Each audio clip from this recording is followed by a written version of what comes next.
महाराष्ट्राच्या राजकारणाला एक मोठी पोकळी देत काँग्रेसचे ज्येष्ठ नेते, माजी केंद्रीय गृहमंत्री, 5 दशकांची प्रदीर्घ कारकीर्द असलेले शिवराज पाटील चाकूरकर आज आपल्यातून निघून गेले. त्यांच्या निधनाच्या बातमीने राज्यभर आणि दिल्लीपर्यंत हळहळ व्यक्त झाली. पण त्याचबरोबर एक गोष्ट पुन्हा समोर आली. एका अशा नेत्याची आठवण ज्यांचा प्रवास जितका शांत आणि संयमी होता, तितकाच असरदारही होता. आणि कदाचित त्यांच्या जाण्यानंतर पहिल्यांदाच महाराष्ट्र त्यांच्याकडे मागे वळून पाहत आहे. त्यांच्या कारकिर्दीतील एका अशा प्रसंगाकडे ज्याने फक्त त्यांचं भविष्य बदललं नाही, तर देशाचंही बदललं असतं.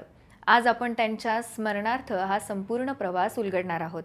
कसा एक नेता शून्यातून उभा राहतो, कसा सातत्याने वाढतो आणि कसा एका अनपेक्षित पराभवामुळे पंतप्रधान पदाच्या शक्यताच हरवून बसतो. आणि म्हणूनच आजचा प्रश्न असा, जर हा पराभव झाला नसता तर भारताला चाकूरकर यांच्या रूपाने पहिला मराठी पंतप्रधान मिळाला असता का? जाणून घेऊयात यामागची इनसाइड स्टोरी आणि चाकूरकर यांच्या राजकारणाची फळी या स्पेशल रिपोर्टच्या माध्यमातून. नमस्कार, मी अंजली आणि आपण पाहत आहात त्याचं काय महाराष्ट्र. आज आपण शिवराज पाटील चाकूरकरांची कथा त्यांच्या निधनानंतर नव्याने आठवत आहोत. काही व्यक्तींचं जीवन असतं आणि काही व्यक्तींचा प्रवास असतो.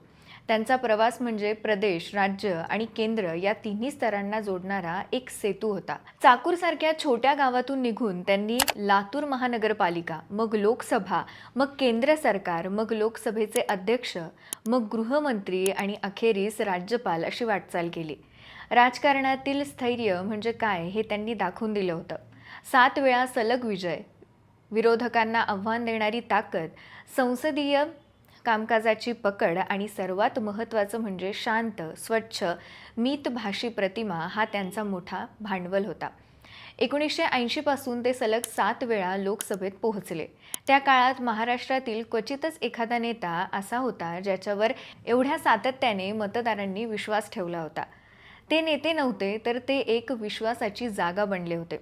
काँग्रेसमध्येही त्यांची प्रतिमा वेगळीच होती.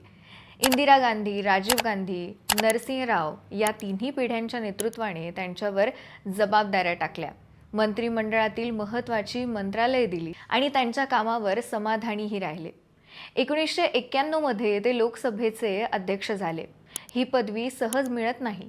त्यांच्याकडे स्थिरता, शिस्त आणि शांत विचार होता.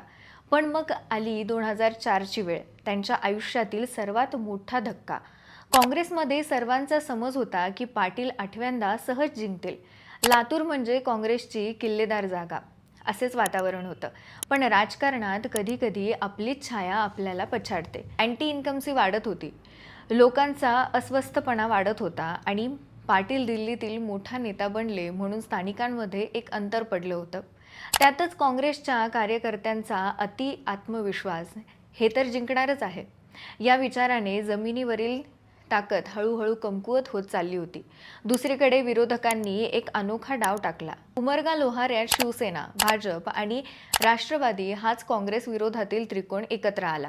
अशा प्रकारची एकजूट महाराष्ट्रात क्वचितच दिसते.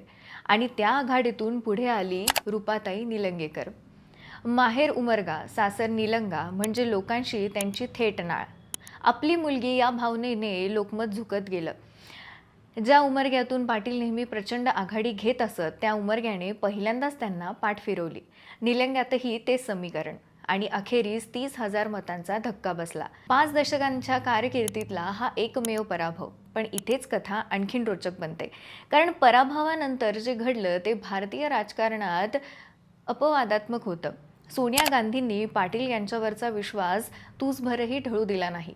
पराभूत उमेदवाराला देशाचं गृहमंत्रीपद देणं हे सामान्य नव्हतं. यावरून एक गोष्ट स्पष्ट होत होती की काँग्रेसच्या निर्णय प्रक्रियेत ते अत्यंत विश्वासू आणि महत्त्वाचे होते. ते निवडून आले असते तर पंतप्रधान पदासाठी तेच पहिल्या रांगेत होते. ही चर्चा तेव्हाही होती आणि आजही आहे, कारण मनमोहन सिंग हे पर्यायी नाव मानलं जात होतं. मग 26/11ची वेळ आली. मुंबई हादरली, देश हादरला आणि गृहमंत्री म्हणून नैतिक जबाबदारी स्वतःवर घेऊन त्यांनी राजीनामा दिला. हे आजच्या काळात दुर्मिळ झालेलं उदाहरण आहे. त्यानंतर त्यांनी राज्यपाल म्हणूनही काम केलं आणि सार्वजनिक जीवनातील त्यांची शिस्त कायम ठेवली. त्यांच्या निधनानंतर आज जेव्हा महाराष्ट्र मागे वळून पाहतो तेव्हा एका गोष्टीवर सर्वांचंच लक्ष जातं, त्यांचा तो एकमेव पराभव. कारण त्या एका निवडणुकीने पेंटागॉनच्या पटलासारखी संपूर्ण राजकीय समीकरणे हलवून टाकली. त्यावेळी ते जिंकले असते तर भारताची राजकीय दिशा वेगळीच असती. महाराष्ट्राला पहिला मराठी पंतप्रधान मिळाला असता का? काँग्रेसची स्थिती दिल्लीमध्ये अधिक मजबूत राहिली असती का? राज्यातील नेतृत्व पिढ्यानपिढ्यांनी वेगळं स्वरूप घेतलं असतं का? अशा अनेक प्रश्नांची उत्तरं त्यांच्या जाण्यानंतर अधिकच प्रकर्षाने उभी राहतात. आज ते आपल्यात नाहीत, पण त्यांच्या जीवनाचा शेवटचा धडा मात्र फार मोठा आहे. राजकारणात विजय महत्त्वाचा असतो, पण कधीकधी एक पराभव संपूर्ण देशाचा इतिहास बदलू शकतो. आणि म्हणूनच शेवटी प्रश्न असा उभा राहतो, जर 2004मध्ये उमरग्याने वेगळा निर्णय घेतला असता, तर भारताच्या इतिहासात शिवराज पाटील चाकूरकर हे नाव पंतप्रधान म्हणून लिहिलं गेलं असतं का? त्यांच्या जाण्यानंतर हा प्रश्न आणखीन ठळकपणे आपल्यासमोर येतो. कारण त्यांचं निधन फक्त एका नेत्याचं जाणं नाही, तर ती एक अपूर्ण शक्यता संपुष्टात येणं आहे. शिवराज पाटील चाकूरकर यांच्या प्रदीर्घ कारकिर्दीला सलाम. चाकूरकर यांच्या राजकीय कारकिर्दीबद्दल तुम्हाला काय वाटतंय? कमेंटमध्ये आम्हाला नक्की सांगा. बाकी राजकारणाच्या आखाड्यात आपली नजर कायम असणारच आहे, तेव्हा कुठेही जाऊ नका. पाहत रहा, सबस्क्राईब करा. त्याचं काय महाराष्ट्र.